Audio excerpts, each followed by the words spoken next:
Real people, real confessions, the stories you weren't supposed to hear. Welcome to Beyond Reddit Stories.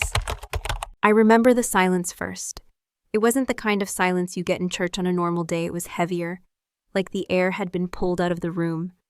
The officiant had just said, "If anyone here objects to this marriage, speak now." And I did. I stood up, my heart pounding so hard I thought I might pass out. My hands were shaking, but my voice was steady. "I object." Every head turned toward me. My mother gasped.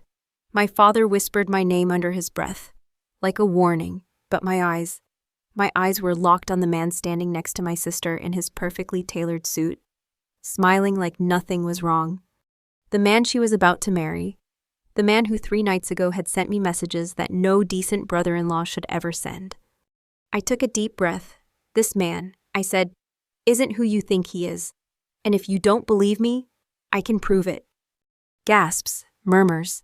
A few guests stood up, craning their necks like they were watching the most scandalous episode of reality TV they'd ever seen. But this wasn't TV. This was my family. This was my sister's wedding. And I knew from this moment on, nothing was ever going to be the same. I wasn't the kind of person who looked for trouble. If you knew me, you'd probably describe me as safe, maybe even boring. I worked a regular job, lived in a small apartment, and my idea of excitement was trying a new coffee shop on the weekend. But my sister, Emily, she was the spark in our family, the kind of girl who could walk into a room and make everyone feel like they'd been waiting for her to arrive. We weren't just sisters, we were best friends. We grew up sharing clothes, secrets, and dreams. So when she told me she'd met the one, I was genuinely happy for her. I remember the night she introduced me to Mark, her fiancé. He was perfect, too perfect, all confident, charming in that effortless way. He shook my hand like a gentleman, looked me right in the eye, and said, "I've heard so much about you. Emily talks about you all the time." I laughed it off, thinking it was just polite small talk. But then, he added something I didn't quite know how to process. "She didn't tell me you'd be this beautiful." It was subtle, said with a smile. Emily didn't seem to notice she was busy talking to our mom. And I told myself it was nothing, a throwaway compliment. Maybe I was overthinking it. After all, why would the man who just proposed to my sister be flirting with me? But here's the thing about red flags, you don't always see them waving. Sometimes, they look like harmless little gestures, until they start wrapping around your neck.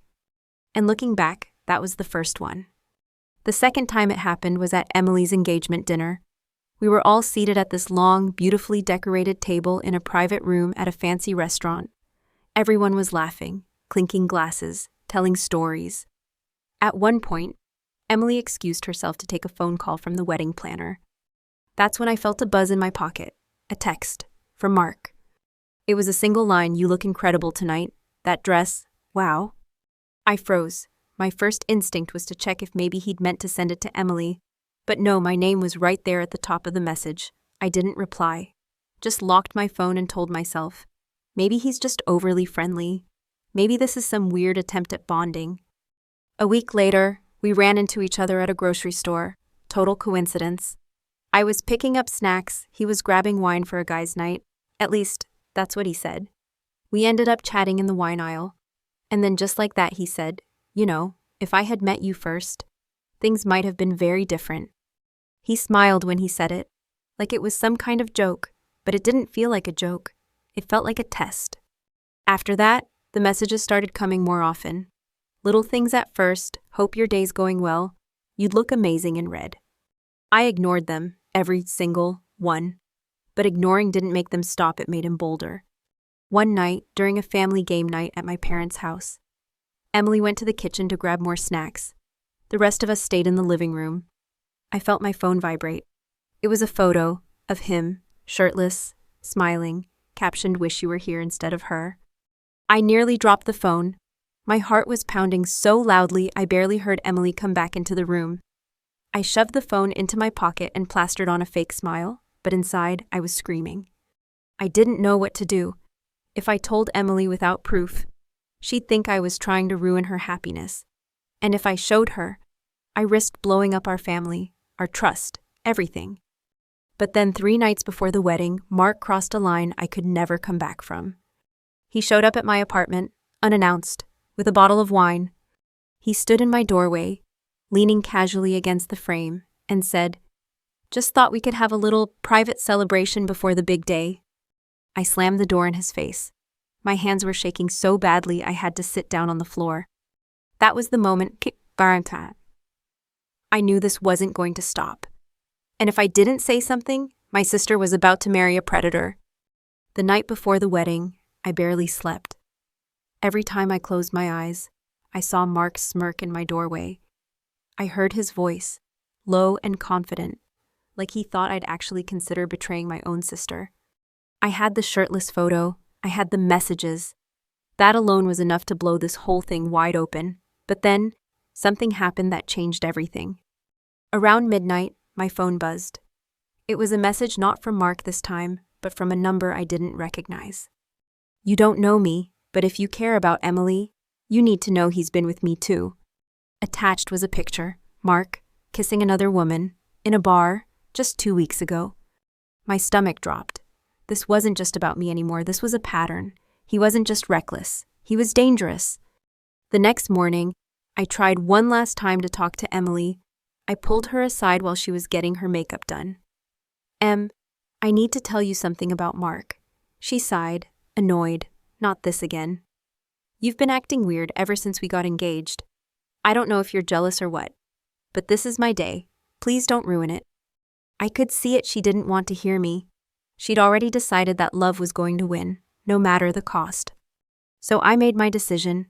If she wouldn't believe me in private, she would hear the truth in public. At the ceremony, everything felt like it was happening in slow motion. The flowers, the music, the guests leaning in to whisper. And then the words came. "If anyone here objects to this marriage, speak now." I stood. My voice didn't shake. "I object." Gasps. Cameras turned toward me. My mother's hand flew to her mouth. "This man," I said, pointing straight at Mark, "has been sending me inappropriate messages for months. He showed up at my apartment last week. And if you think I'm lying, I held up my phone. I have every word, every picture, right here." I walked forward, placed the phone on the officiant's stand, and turned to Emily. "And it's not just me. You might want to ask him who this woman is." I held up the second photo, the one I'd received at midnight. Mark's face drained of color. Emily's bouquet slipped from her hands. And then she turned and slapped him, hard. The sound echoed in the church. What followed was chaos. Guests shouting, Mark trying to defend himself, Emily crying. But I didn't stick around for the explanations. I walked out, my legs shaking, my chest tight. I had just detonated a bomb in the middle of my sister's wedding, and I had no idea what the fallout would be. I didn't hear from Emily for 2 weeks after the wedding. Not a text, not a call, nothing. Part of me thought I'd lost her forever, that she'd never forgive me for humiliating her in front of everyone she loved. Then one evening, my phone rang. Her name lit up the screen. When I answered, there was a long silence before she finally said, "I almost went back to him." The words hit me like a punch. She told me that after the chaos of the wedding, Mark had shown up at her apartment with flowers, tears in his eyes, and a speech about how it was all a misunderstanding. She'd actually considered forgiving him until she decided to dig a little deeper. That's when she found messages from 3 other women. 3. "I'm sorry," she said, her voice breaking. "I didn't want to believe you because believing you meant my whole future was a lie. But you saved me. You saved me from spending years with someone who didn't respect me at all." We talked for hours that night, really talked, like we hadn't in years. And for the first time since all of this started, I felt the weight in my chest finally lift. Here's the thing, doing the right thing doesn't always feel good in the moment. Sometimes, it feels like you're tearing everything apart. But if the foundation is rotten, tearing it down is the only way to build something real. So if you're ever faced with a choice between silence and truth, remember, the truth might ruin a day, but lies can ruin a lifetime. So that's my story. I objected at my own sister's wedding, and yes, it tore our family apart for a while. Yes, I was called a liar, a drama queen, even a jealous sister, but in the end, I know I did the right thing. Now I want to ask you, if you were in my shoes, Would you have stood up in front of everyone and said something? Or would you have stayed silent, hoping your sister would figure it out on her own? I'm not asking because I need validation. I'm asking because I know there are people listening right now who might be facing their own version of this choice. Maybe it's a friend, maybe it's a sibling, maybe it's you. What would you do? Tell me in the comments. And if you've ever been in a situation where speaking the truth cost you something, I want to hear that story too. Because here's what I've learned: the truth isn't always loud. It isn't always popular, but it's the only thing that stands when everything else falls apart. If this story made you think, if it made you feel something, then stick around. There are more real stories to tell. And who knows, one of them might just change the way you see everything.